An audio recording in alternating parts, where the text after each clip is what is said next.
नमस्कार दोस्तों, मैं हूं मनोज कुमार गुप्ता। आप देख रहे हैं मेरे चैनल को। इसका नाम है रेगुलर क्लासेस फॉर अकाउंट। सामने आपको दिख रही है इनकम टैक्स की बुक, न्यू एडिशन वाली। असेसमेंट ईयर 2023-24 है और एससी मेहरोत्रा वाली है बुक। इंग्लिश एडिशन है। चैप्टर चल रहा है income from house property. Question number चलेगा थर्ड, और थर्ड क्वेश्चन में आपके पास बहुत सारा काम है समझने के लिए। तो पहले आपको पढ़ाते हैं, क्वेश्चन को समझाते हैं। इसमें लिखा है compute the annual value from the following information ABCD। ये चार पोर्शन में क्वेश्चन दे रखा है, 4 बार सॉल्व करना होगा। जानकारी के तौर पर यहाँ पे है municipal value, fair rent value, actual rent और स्टैंडर्ड रेंट, और म्यूनसिपल टैक्स पे किया है वो लिखा है। पहले वाले पोर्शन में यानी ए वाली कैटेगरी के अंदर स्टैंडर्ड रेंट नहीं है, तो थोड़ा ध्यान देना, बाकी सब में है। तो इसको सॉल्यूशन करके दिखाते हैं आपको। और नेट एनुअल वैल्यू कैसे निकालते हैं वो आप पहले भी देख चुके हो फर्स्ट और सेकंड क्वेश्चन में, उसकी वीडियो में। अब कराएंगे थर्ड क्वेश्चन का सॉल्यूशन। सॉल्यूशन तो एक तरह हो चुका है, बस समझाऊंगा मैं आपको कैसे कैसे हुआ है। तो थर्ड क्वेश्चन में हमने लिखा है computation of annual value of house property for the assessment year 2023-24 के लिए। ए पोर्शन के लिए हमारे पास है म्यूनसिपल वैल्यू 60,000 था, और फेयर रेंट 75,000, एक्चुअल रेंट है 69,000 और स्टैंडर्ड रेंट इसमें नहीं है। तो हम पहले सबसे पहले निकालेंगे एक्सपेक्टेड रेंट, जो कि कंपेयर करके आएगा, इन दोनों में कंपैरिजन करेंगे। तो ज़्यादा कौन सा है 75,000, जो कि 75,000 एक्सपेक्टेड रेंट हो गया। एक्चुअल रेंट लिखेंगे 69,000 का, और इन दोनों में कंपैरिजन करेंगे तो क्या मालूम पड़ेगा ग्रॉस एनुअल वैल्यू, जो कि आया है 75,000। जो ज़्यादा होगा वही आएगा इसमें।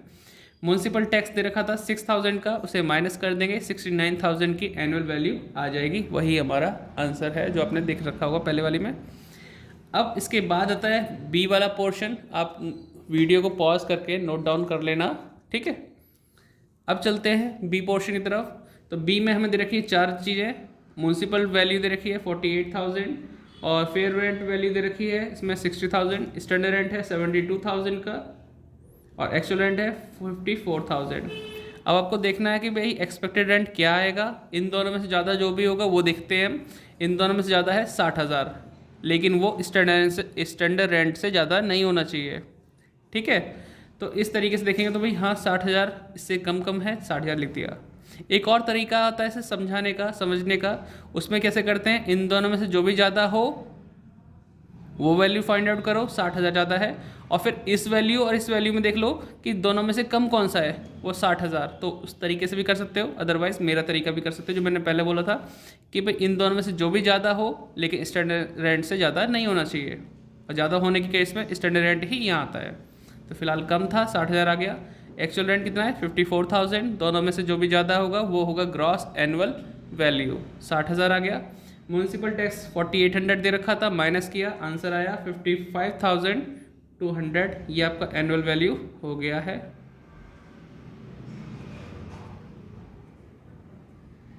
ठीक है।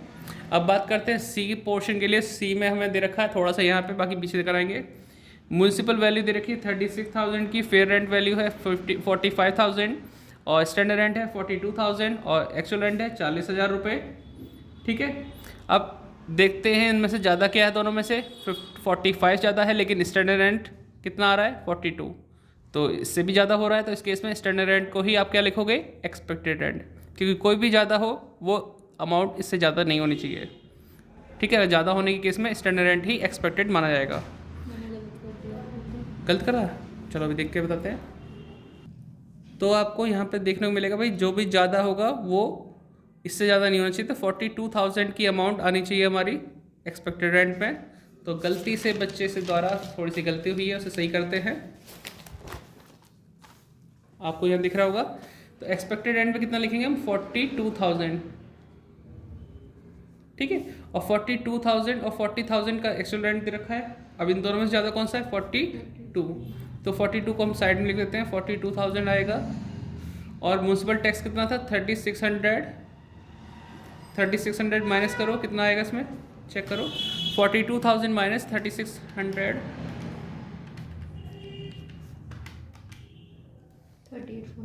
38,400, ये आपकी एनुअल वैल्यू आ गई। तो करना यही था कि भाई आप म्यूनसिपल वैल्यू फेयर रेंट में जो भी ज़्यादा हो, लेकिन वो स्टैंडर्ड रेंट से ज़्यादा नहीं होना चाहिए। अगर ज़्यादा है तो समझ जाओ कि स्टैंडर्ड रेंट को ही आपको एक्सपेक्टेड मानना है। डी पोर्शन में आते हैं। डी में हमें दे रखा है म्यूनसिपल वैल्यू, फेयर रेंट और स्टैंडर्ड रेंट 1,15,000, एक्चुअल रेंट है 1,20,000। इन दोनों में से ज़्यादा कौन सा है? 1,16,000, लेकिन स्टैंडर्ड रेंट से भी ज़्यादा बैठ रहा है तो 1,15,000 लेना चाहिए। यहाँ भी आपकी मिस्टेक है। क्या आएगा? 1,15,000। भाई ज़्यादा इनमें से 1,16,000 है, लेकिन स्टैंडर्ड से ज़्यादा होने के केस में स्टैंडर्ड रेंट को ही रखेंगे यहाँ पे। एक्चुअल रेंट आपका यहाँ रहेगा 1,20,000। इन दोनों में से ज़्यादा कौन सा है? 1,20,000 ज़्यादा है, वो आपने यहाँ तक सही किया। तो इसके बाद हम यहाँ पे आ जाते हैं 1,20,000। म्यूनसिपल वैल्यू का म्यूनसिपल टैक्स जो है वो माइनस करेंगे म्यूनसिपल टैक्स के नाम से।